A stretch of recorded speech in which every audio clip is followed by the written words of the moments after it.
Hi, everybody. This is Welcome. Bill Wilson and Christy Monk. Welcome to this program entitled, "What Did We Learn from the Wisconsin Public Library Facility Study?"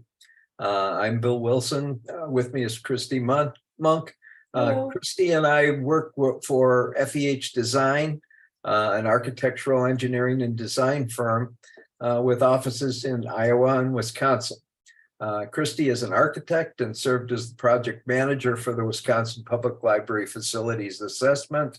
And I'm a library planner and served as the primary investigator and consultant for the effort.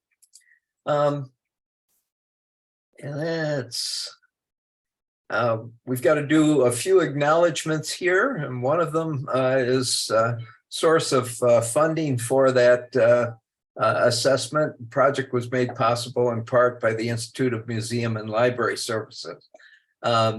Actually, the Library Services and Technology Act, or LSTA grant, was awarded to the Winding Rivers Library System headquartered in La Crosse through the Department of Public Instruction, or DPI, and their Division of Libraries and Technology, or DLT. We've got alphabet soup this morning.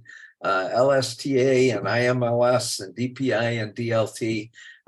We may from time to time in the presentation talk about DPI, DLT, know that we're talking about the library division within DPI.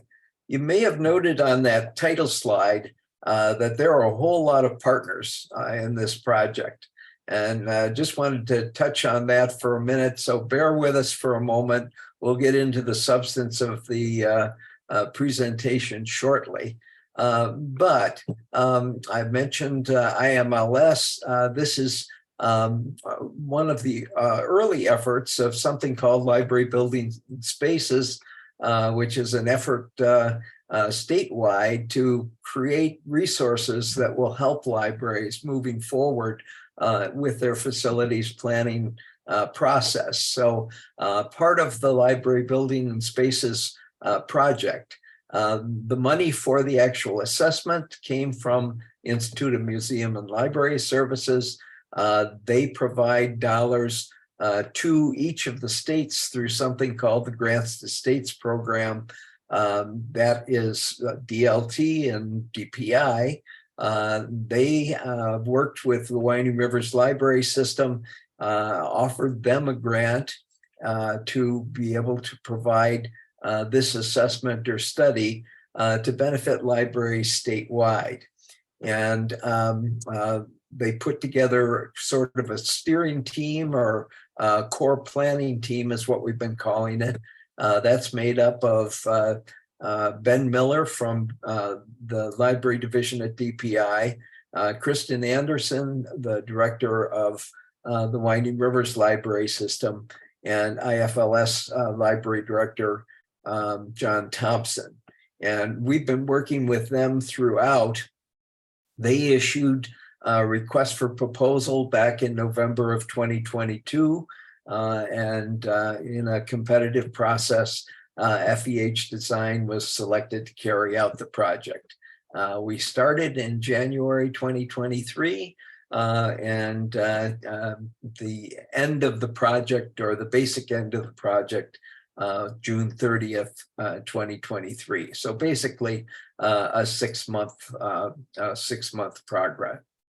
process.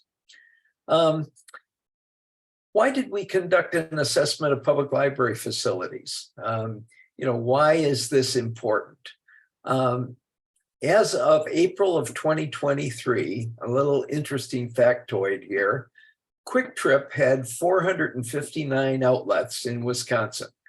The number of Quick Trip outlets in Wisconsin is kind of legendary. It's the butt of Manitowoc Minute jokes. It is the subject of conversations that go something like, did you hear they're opening another Quick Trip over by whatever it happens to be?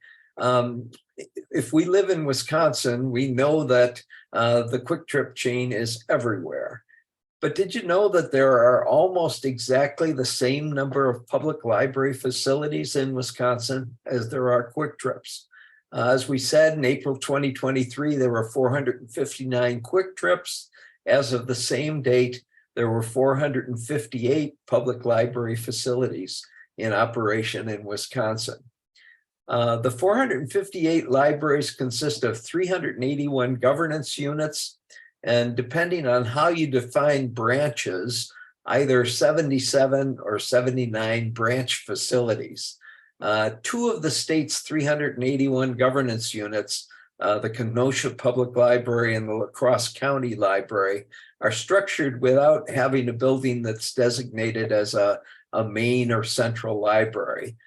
In both cases, all of their facilities are essentially treated as branch libraries, in spite of the fact that their administrative headquarters are housed in one of their branches. So if these administrative offices are treated as main or central libraries, Wisconsin has 381 governance units, 77 branch libraries, and an alternative way of looking at it is that Wisconsin has 379 main or central libraries and 79 branches.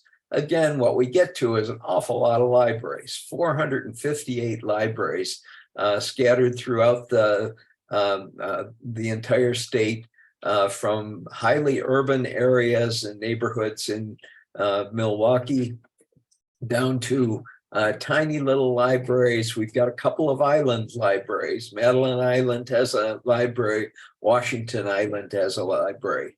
So branches and libraries scattered through towns large and small. But what do we know about these buildings? How many of them are overcrowded? How many of them have inadequate meeting spaces? How many have leaky roofs or failing HVAC systems or inadequate parking? How many are too small and need to be replaced? What kind of help does Wisconsin's libraries need to provide facilities that enable top-notch library service in the 21st century? And that's really what this assessment is all about, is getting that base information that we need in order to make progress. So how did we get here? Well, you know that if you're involved with a Wisconsin public library, you know that each public library governance unit has to submit an annual report. And that happens each year in March, or some of you may straggle in a little bit into April, but early in the spring, those annual reports are due. The annual report collects very little information about library facilities. Basically, the only information that's been collected on a regular basis is total number of square feet that the library facility occupies. I want to make a point of something here. You'll note that I keep on using the phrase library facilities rather than saying library buildings. This is because over 1/4 of Wisconsin public libraries, that's 84 libraries or 26.4%, share their buildings with other entities.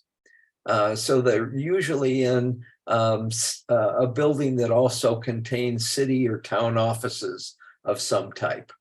194 public libraries, or 61%, are in standalone buildings. So a building, and that building is the library, and that's what's in that building. Over 1/4 of the libraries in shared facilities, 61% in standalone buildings. If you're real good at math and you added those two figures together, you'll figure out that that doesn't add up to 100%. The remaining buildings, the remaining facilities, library facilities, are libraries that are located in commercial structures or are located in storefronts, those kinds of things. There are quite a number of libraries that are located within school buildings as well. The other reason we've chosen to use the word facility is that it describes what we want libraries to be. The definition of building is a structure with a roof and walls. Pretty straightforward, but not very exciting. A building is a structure with roof and walls. The definition of structure, if we talk about that word, definition of structure is something such as a building that is constructed. So, what we're talking about is how we put together a building. So structure and building don't say very much. On the other hand, the word facility, the definition of that is it's a place provided for a particular purpose. So a facility has some purpose. Library buildings are just structures, but a library facility is a place with a purpose and a place that enables important things to happen.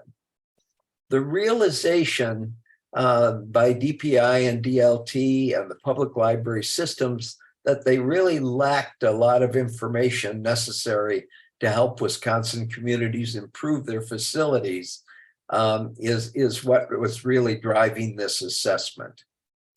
The assessment had three major components. The three major components were a review of existing information, and that included using 22 preliminary 2022 data. And I see that used ran off the screen there. I don't know how that happened, but sometimes that happens. We reviewed that 2022 service population information as well. The service population information was the latest that we could get from the Department of Administration's Demographic Service Center. That's a really important figure because public libraries, by definition, have got that word public in it. Public libraries serve the public. So one of the real questions that comes about when you start talking about public library facilities is how much public are you serving? And so we dug into those figures. The service data, the information reported on your annual reports, as we mentioned, you turned in March, and we started using it as soon as we could. The data at this point hasn't been certified. There'll be some changes to it, but it's pretty good stuff. It came from you and reports on your libraries. The reason using that 2022 data was really important to us is that we know that the 2020 data was not at all reflective of typical library services. Pandemic came along, libraries were closed, and all of the measures that we use for libraries were impacted in negative ways. We also know that the 2021 data was at best kind of a sign of a transition back to some sense of normalcy. So as part of the project, we looked at the 2022 data, and we also started to look at it in some different ways. In other words, as I mentioned, we have basic information on the size of buildings, how many square feet, but we started to look at derivative kinds of measures. Things like number of physical volumes held by libraries per square foot, with the idea that that might be an indication of how crowded a given library facility may be. In our work with libraries, we've often used that measure as we're starting a project and say how many volumes per square foot are in this building. If we see a number that is below 5, there's usually a little bit of elbow room. If we see a number that's above 5, we start to ask, how crowded is the library building? If we see a number that's 9 or 10, we kind of assume that you're running out of space and that your building is sort of a 5-pound potato sack that you're trying to put 10 pounds of potatoes in. So we started looking at some derivative measures in looking at the existing information. The second and a really central part of this project has been a web-based survey. We applaud Wisconsin's libraries for responding to the survey, because we know that you just submitted your annual report. You'd been asked to fill in a survey on library compensation, and along comes a library facilities survey.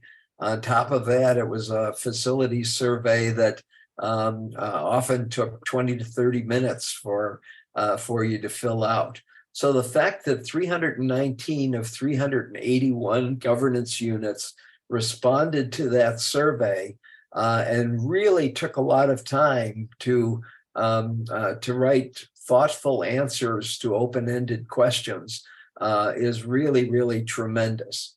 I should give you a little bit of warning, and that is that from a statistician standpoint, the fact that this is what's called a self-selected sample means that we can't take the responses to the survey and simply generalize them to all libraries in the state.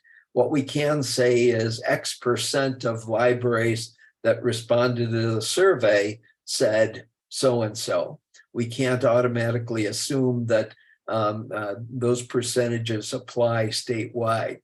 Nevertheless, 83.7 is obviously a healthy number and really gives us some outstanding insights into what exists. The third component was virtual focus groups, and there were 6 sessions. 27 libraries participated. We broke those groups into 3 groups, basically.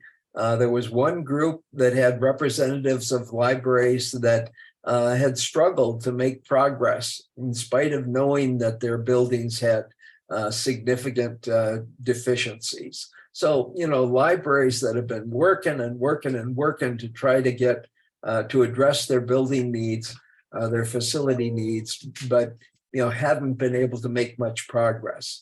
A second group were libraries that had made some progress, but hadn't got to the point where they were sticking a shovel in the ground and moving forward on construction. So libraries that had done a space needs analysis, or libraries that had some conceptual drawings, those kinds of things, but had not yet moved forward to the construction phase or the renovation phase. The third set of libraries were libraries that have in recent years completed major building projects or renovations. And the idea was that all of those groups would have some really important information to share with us. What we found out from those virtual focus groups where people were dying to get together and talk about these things. They were really enthusiastic about participation, and they were enthusiastic about the opportunity to talk with people that had shared experiences. And in fact, later on, when we'll get to recommendations from the report, you'll see that that's really one of the recommendations, providing forums for people who are on the facilities development journey to get together and to share both their questions and share their experiences, kind of to know that they're not alone.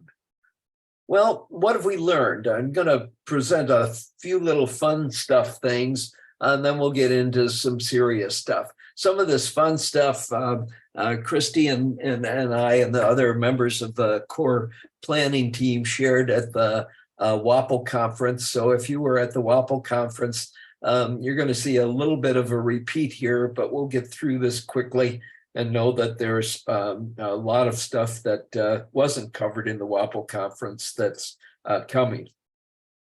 Some of the fun stuff. Lots of Wisconsin libraries had interesting histories before they became public libraries.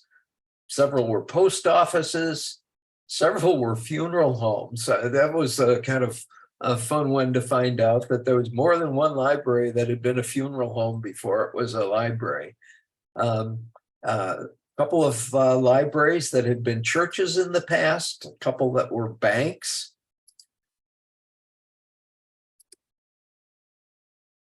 There's a library that was an old train station. There are several that were fire departments or fire stations, and you can see that the DeSoto Library still looks more like a fire station than a library. Hardware store. There's a library that was a converted J.C. Penney store in a repurposed mall. That's in Beloit. Even the library that started its existence as a paper mill, that's the Kokana Library, one of the more interesting ones, and one of the oldest buildings, buildings used as libraries in Wisconsin. And all of this is not to mention a library that was once a car dealership, a bakery, a teacher's college. Actually, there's more than one former American Legion Hall, so that lots of buildings that have been repurposed to use as libraries. One of the things that we can tell you about repurposing buildings is they're generally less efficient than a building that's built for that purpose that we were talking about in the first place.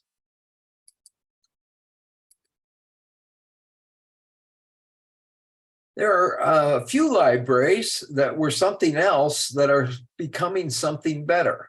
And on the left here is the former library in Ellsworth, which was one of those former bank buildings, and their brand new building that just opened this year. So that there is progress. Ellsworth's not a big town. Ellsworth has a fairly spectacular library for their small town at this point. That said, with all of those buildings that were funeral homes and banks and post offices and so on, almost 68% of the libraries reporting in the survey said that their buildings were originally built as public libraries. So roughly 68-32 in terms of percentages. 61% said that their buildings were standalone libraries, as we mentioned before, the others being buildings that were situations where they're in shared facilities primarily. 26% say they share their buildings with another governmental unit. So that's that piece that we were talking about. 2.8%, that remainder that we mentioned before, are storefronts or in school buildings and things like that.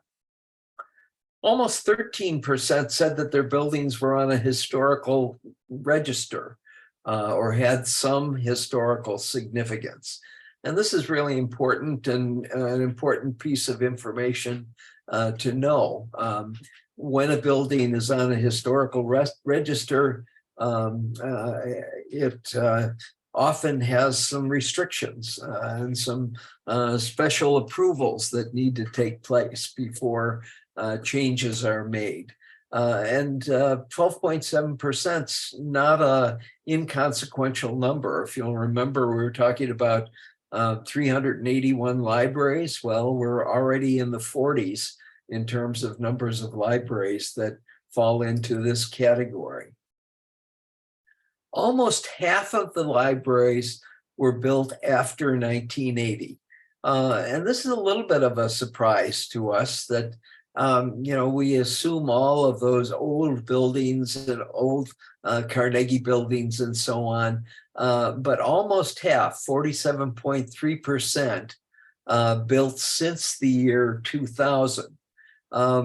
We have a few libraries that were built really, really early. So if you look, there's a total of about 2.5% of libraries built prior to 1900. That paper mill library, the Kokana Library, is one of those buildings, but there are other buildings that fall into that category of being truly old buildings for the state of Wisconsin. One other thing that we found pretty significant in these numbers is this, whoops, I didn't mean to go on, but it thought that I did. Let me get, I guess it went backwards instead of forwards. Here we go. This segment right here, 26.6%, buildings built from 1980 to 1999. So, you know, a 20-year period, essentially 1980 year 2000, accounts for a quarter of the libraries. You know, pretty significant number. And one of the interesting things that turns into a recommendation is that that period of time concurs with a period of time where the Department of Public Instruction provided a public library building consultant. So that there was a person with some expertise that was only a phone call away from libraries to provide help and provided assistance to a lot of libraries in their planning. So some interesting things that comes through in terms of the age. More than a third of the buildings, the survey said more than a third of the libraries responding had had additions since they were built. So that often there's kind of a core building and then an add-on to that. Some of them are wonderful additions, some of them are terrible additions. And we've been involved in projects where the first step is to save the legacy building and tear down the awful addition that was built to a building. So, you know, important information. I think if you're in a library and you're hoping that you're going to be able to pull off a building project of some sort, I hope that what you're seeing is some hope here. That, you know, in spite of it all, new buildings get built, old buildings get added on to and renovated. And there's a lot of data that comes through the survey that really verifies that and really gives us some detail. What year carpeting was replaced, or what year a roof was replaced, or what year the library had a 15,000 square foot addition. That sort of thing we now know that we didn't know before. Over 40% have undergone major renovations since they were occupied. Again, kind of a hopeful thing. Sometimes it takes time, but if you keep on working at it, often it really does take place. We don't have time today to dig into the details of a lot of specific library conditions, things like the number and types of seats, the seating capacity of meeting facilities. But this is the kind of information that was collected in the survey and that we're breaking down and providing in the report on the assessment. And we're breaking it down by county, by library system, and also by size of community. The US Census Bureau breaks communities down into a number of categories. There are 4 basic categories, and then there are subcategories for those additional categories. There are cities, there are suburbs, there are what they refer to as towns, meaning kind of those smaller villages and smaller communities. And then there's something called rural. And it's interesting to take a look at the data that's been collected in the survey using the filter of those sizes of communities that the Census Bureau provides. For example, when we took a look at branch libraries and coded them by those community sizes, what we found was that there are branch libraries that are categorized as rural. A number of those branch libraries are under 1,000 square feet in size. Essentially, they're library outlets. There are probably people who are watching this webinar that have living room space that's as big as a couple of the branch libraries that are 400 square feet. If we look at the urban version of that in terms of branch libraries, what we find is that the average is about 12,000 square feet. So that we have an all-purpose library, kind of that 12,000 square foot that may have meeting spaces and so on, versus the library outlet that's sort of intended as the place to pick up the books that you put on hold through whatever ILS system your library system may employ. This starts to give us cause to say, do we need to treat those buildings differently in terms of planning purposes? Should there be a separate set of recommendations that deal with these library outlets versus those full service libraries? So really, creating questions, and the assessment answers some questions, but the assessment also creates some new questions that will need to be answered moving forward. One of the things that you may find useful is that the report on the assessment does provide a couple of charts, like the recommended number of user seats based on service populations. For decades, DPI DLT has had a calculation that libraries can make by looking at their service population that suggests how many seats they should have. We've run all of those numbers so that you don't have to run them yourselves, and you'll be able to look up at your library, look at the number of seats recommended, and be able to determine whether you've got plenty of seating or whether perhaps you've got a deficit to think about. There's also a simple chart giving typical life expectancies for major library components such as roofs and mechanical systems and things like HVAC systems. This is also intended as just kind of a start.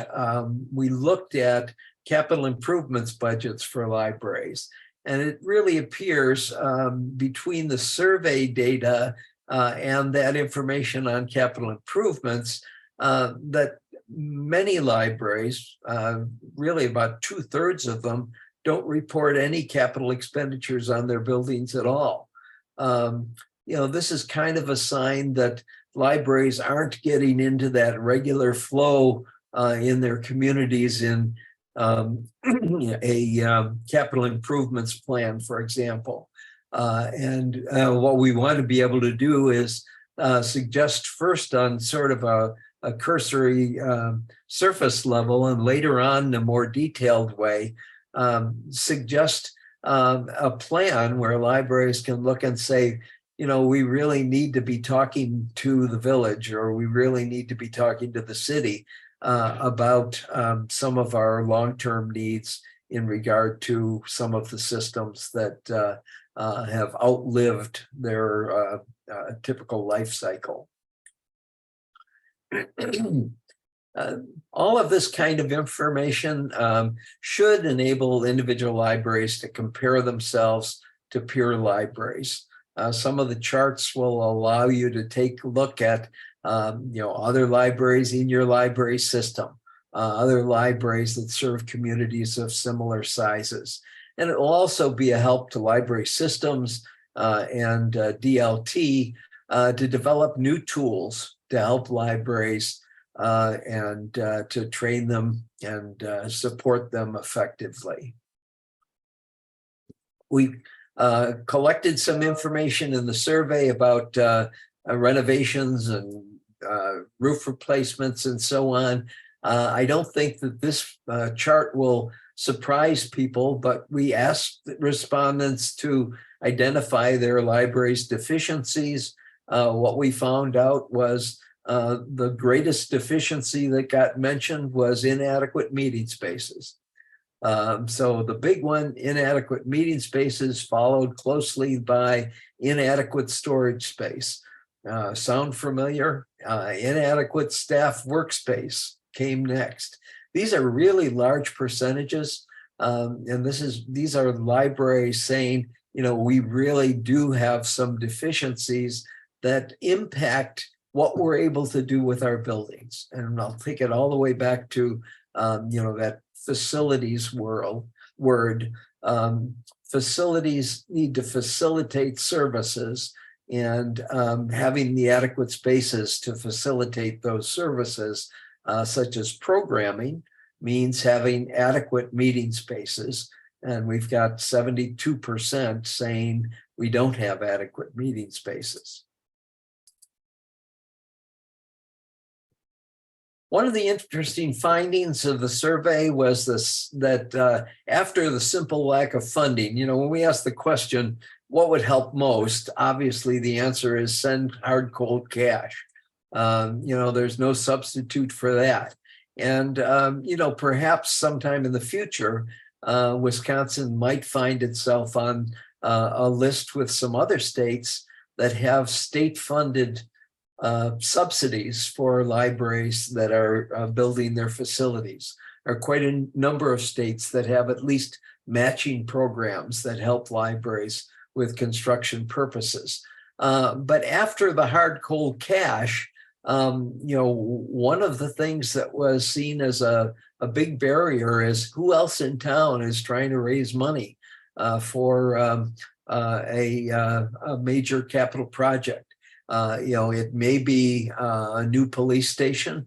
It may be a new village hall. On the other hand, it may be that the library is going to be expected to raise a lot of money through fundraising activity and a recognition that the hospital is also doing a fundraising effort, or that the schools just passed a referendum and taxes are going up because they're adding to a school. Survey also identifies need for ways to educate local officials. And this one was a little bit of a surprise to us.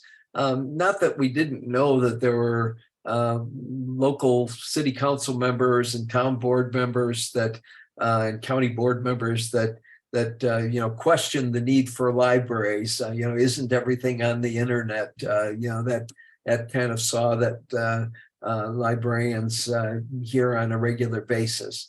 But almost 64% of the respondent libraries indicated that providing some sort of a presentation about the benefit and impact of library system or library facilities that was targeted at local officials would be helpful or very helpful.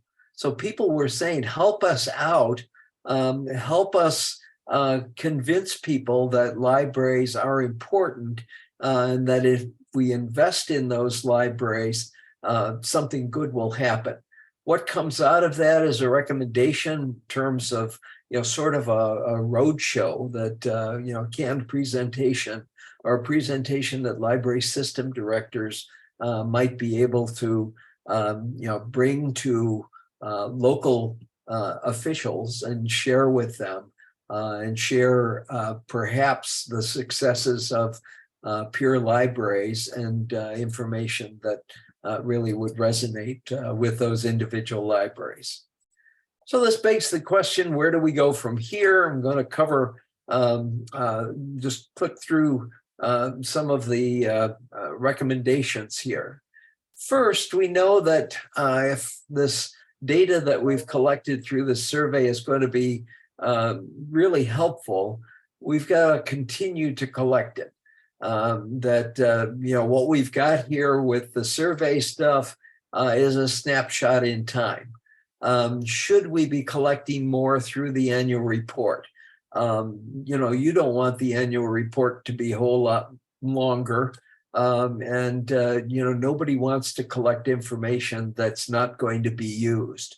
But our report specifies some specific data elements that we think will be important for Wisconsin libraries to report on a regular basis. One of the other suggestions on this is We had 3 of the library systems that had 100% of their libraries reporting on the survey, but we had other systems that didn't have as large a percentage.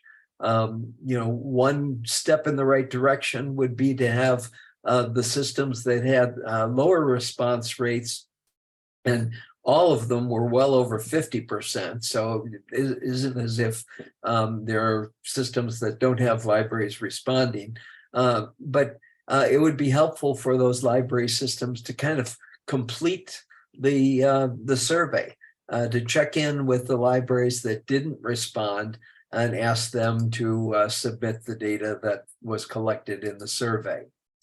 A second one is to establish a basic set of data elements that are going to be tracked on a periodic basis. So, what should be included in that item A? We don't want to ask everything. The intent is not to have that lengthy survey every year, although it may be suggested that that lengthy survey happen on a recurring basis, maybe every 5 years. But we'd also like to suggest, and do suggest in the report, that there be a basic set of data elements that would be tracked on an annual basis. And determining what those are and how they should be collected will be part of the process moving forward. The third recommendation, and the reason that we've got letters on these as opposed to numbers, is there really isn't any priority. And if you put 1, 2, 3, people assume, one's more important than 2, and so on. We hope that C is no more important than A, and so on. Provide access to basic training on library facilities. And the venue that we thought would be really effective there is the new Wisconsin Public Library Boot Camp. So there's already a venue where people who are newly minted library directors in Wisconsin get to learn some stuff. And having a facilities element to that boot camp, we think would be a very, very good first step, and it's one of the recommendations. Next one is to offer free, low cost or no cost access to comprehensive training on library facilities development for library directors and staff. There are a number of possibilities. This project with library facilities that's being undertaken within the state is one of the starts. And if you're watching this webinar, there are other webinars that are being generated that are available at no cost about library facilities. There are also opportunities that exist from firms that do library planning, where an extensive, comprehensive learning opportunity is available to find out about architectural phases and to learn something about construction and to be able to anticipate some of the questions that will arise. And so low cost or no cost comprehensive library training. We also think that library system directors need that information. Library system directors come from lots of different venues. Some of them have been public library directors in the past and have had responsibilities for library buildings. There are a few that have been involved in library building projects on their own. There are others that come to being library system directors with little or no background in terms of library facilities. And so offering access to basic training on library facilities as part of the onboarding process for library system directors is sort of the same piece as our suggestion with local library directors and the boot camp, that there be some basic information that gets shared with them. Next one is that send us money. Advocating for federal and or state funding for library construction and renovation. I should note here that The Library Services and Technology Act prohibits the use of dollars for lobbying purposes. And so you're not going to be able to use LSTA dollars for that. But as I mentioned, there are multiple states that have some pretty big and robust projects or programs within their state government that help libraries with facilities development. Often they're matching funds. A third comes from the state, 2/3 has to come from local government or fundraising and so on. But that sort of infusion of cash really makes a difference. And so using some of the information and data collected in the assessment to promote the idea of federal and/or state funding for construction and renovation is an important recommendation of the report. Providing LSTA support for facility planning purposes. I just said that the Library Services and Construction or Technology Act, there used to be something called the Library Services and Construction Act that came before LSTA. That did have a small construction portion in it. But LSTA can't be used for construction, but it can be used for planning activities. Department of Public Instruction has a lot of latitude about how the federal dollars they receive through the Grants to States program get expended. And one possibility would be providing support for facility planning activities. Things like having a space needs study done. Things like developing some conceptual plans or some of the first steps in the process. And grants could be provided for that purpose. This one kind of ties to the next recommendation, and I'll kind of go back to G as we look at H here. H is work with public library systems to determine how to provide technical assistance related to public library facility development.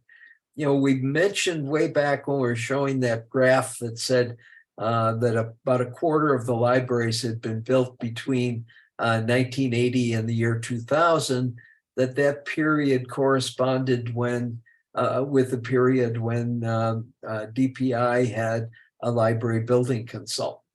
We can't say that that's a situation of causation. We just don't have the data to say, well, was it market conditions that meant that a whole lot of libraries were built in that time? What was it that made that happen?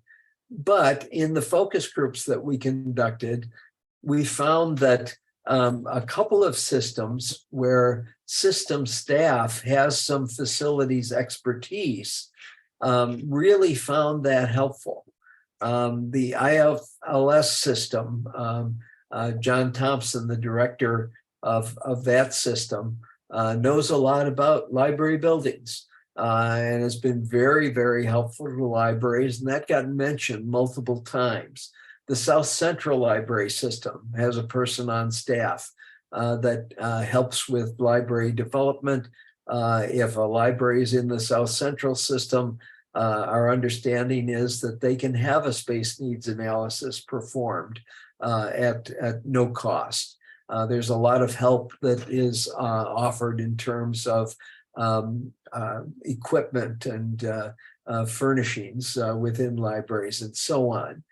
What we think is that one way or another, public libraries need to have access to some technical assistance, someplace that they can call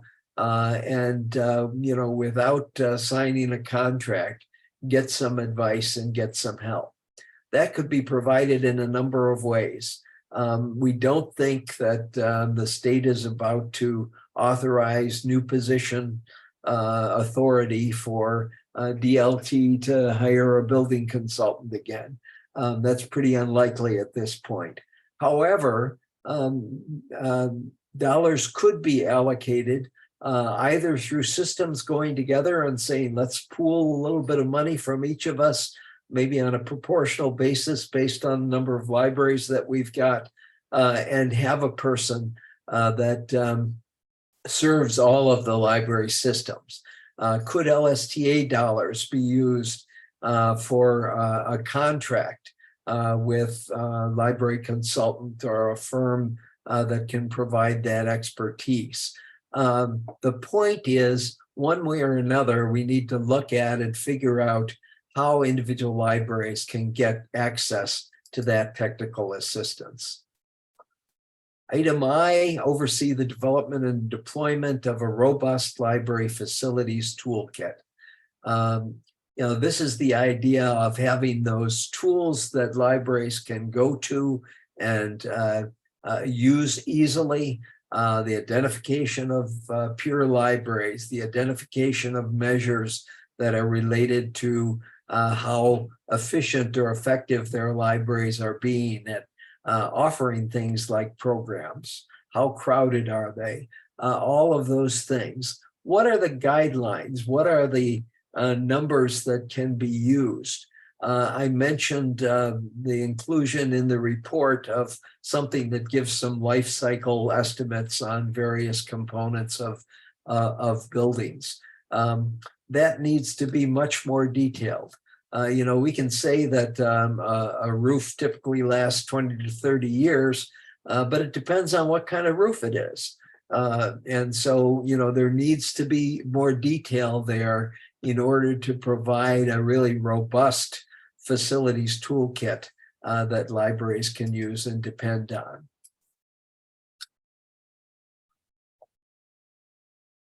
This responds to that need for education of various stakeholders, whether they be city councils, town boards. One of the interesting things in the survey was that most libraries reported that their library boards were quite supportive, that the problem wasn't the library board, it was the next step up in terms of the folks that had control over whether or not a community would borrow money for a project. The idea here is the development of a couple of core presentations, one for library trustees, here's a primer of the things that you should know before we embark on this and before we go to our town or village or city. And the second one really geared towards public officials and set up in a way that it could be customized so that it could be applied on a regional basis or on the basis of the size of community. The idea is informing and educating the stakeholders that libraries are really important in the 21st century, and that the libraries of 2023 aren't the libraries that they may remember from when they were a child. This is not your grandpa's library anymore. This is an interactive place of learning and discovery that does a whole lot more than just put out books. And I don't know why that jumped to this view, but there we go.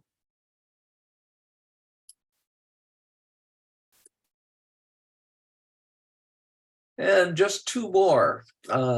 K is actively engage member libraries in further assessing and addressing their facilities needs. So getting people excited.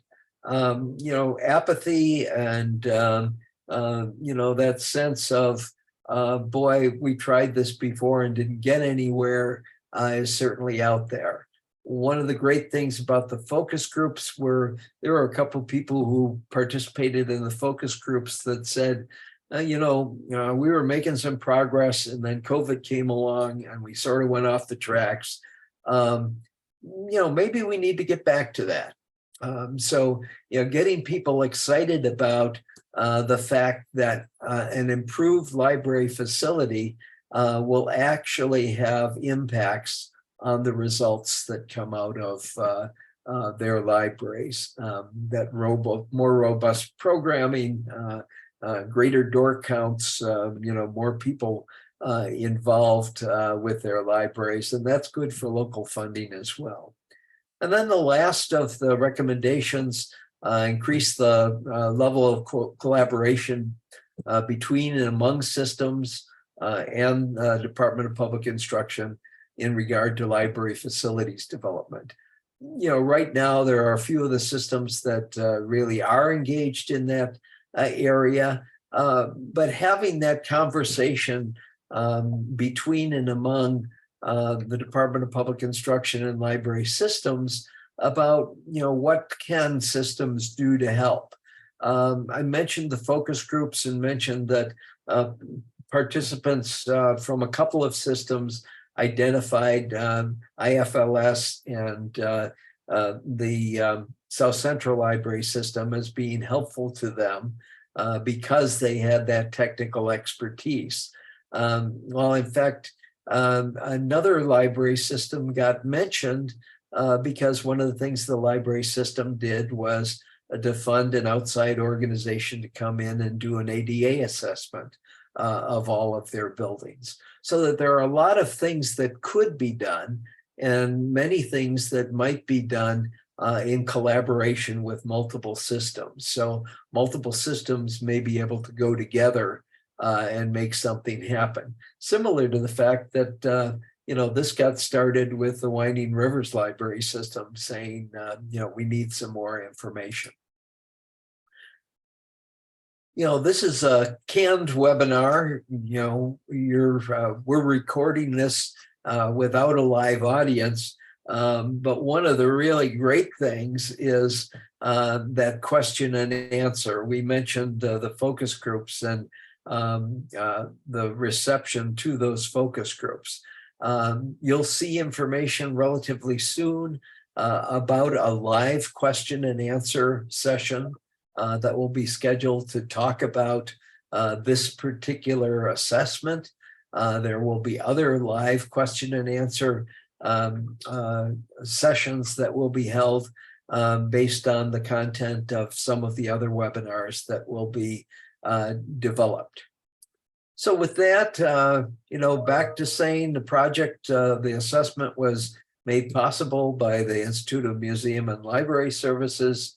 Here's my information in terms of contact information.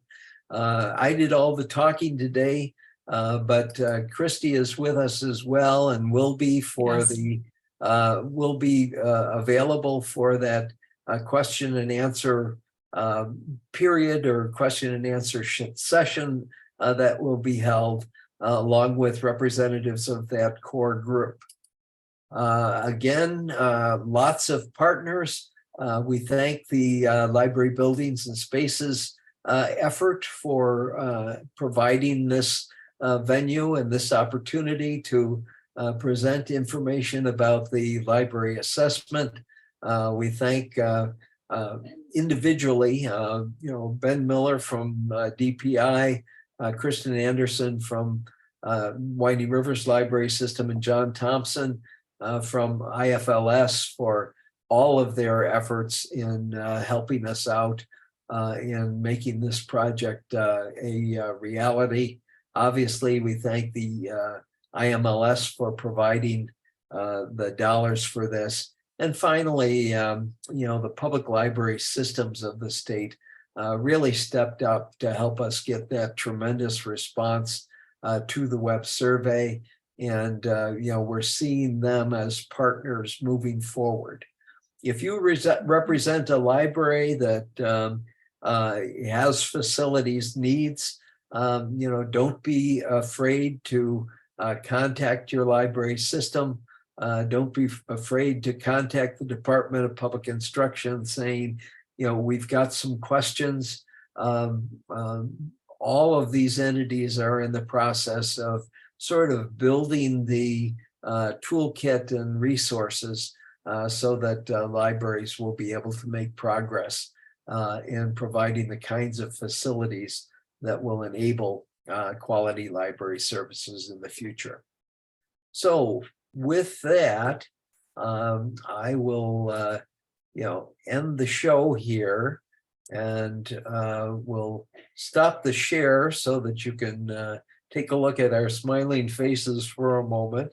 We want to thank you all for being with us today, and hope that you can get pumped up about improving your library facility, whether it's a small renovation or a brand new library building.